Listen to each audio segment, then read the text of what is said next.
Welcome to my channel. ఆ cinema అంగీకరించకుండా ఉంటే నా జీవితం బాగుండేది. అదొక చెత్త నిర్ణయం తీసుకున్నాను నా జీవితంలో. ఆ సినిమాకు ఒప్పుకోవడమే అంటూ నయనతార అనింది.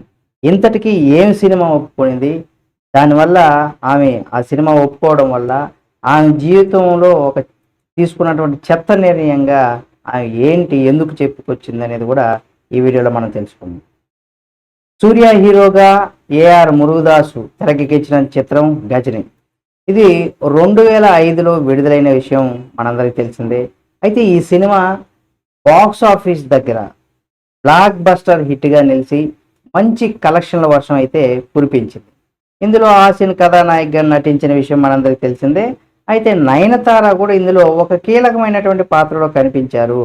అయితే ఈ సినిమా అంటే ఈ గజనీ సినిమాలో నయనతార గతంలో ఒక ఇంటర్వ్యూలో మాట్లాడుతూ ఈ సినిమాకి సంబంధించి దీన్ని అంగీకరించడం తన జీవితంలో తీసుకున్నటువంటి ఒక చెత్త నిర్ణయం అనేసి కూడా ఆమె చెప్పుకొచ్చింది.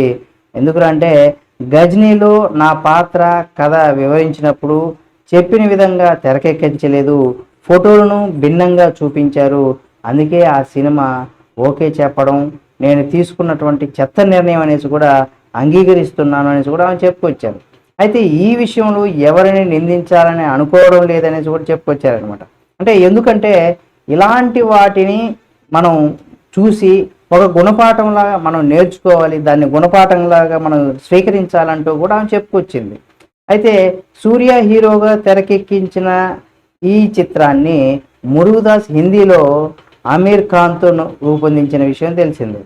అయితే 2008లో విడుదలైనటువంటి ఆ సినిమా అక్కడ భారీ విజయాన్ని కూడా నమోదు చేసుకునింది. అయితే నయనతార నటించినటువంటి పాత్రని హిందీలో జియా ఖాన్ పోషించింది.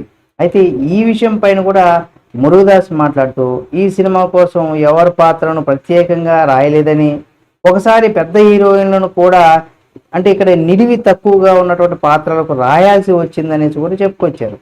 అయితే అది మన చేతుల్లో ఉండదు, అందుకే రాయాల్సి వచ్చింది, రాసినా కానీ అది మన చేతుల్లో ఉండదని కూడా ఆయన సమాధానం ఇచ్చారు. అయితే గజనీ విడుదలైన 15 ఏళ్ల తర్వాత మురుగదాస్ దర్శకత్వంలో నయనతార నటించారు. అయితే రజనీకాంత్ హీరోగా వచ్చినటువంటి దర్బార్లో కూడా ఆమె ఒక ప్రధానమైనటువంటి పాత్రలోనే కనిపించారు.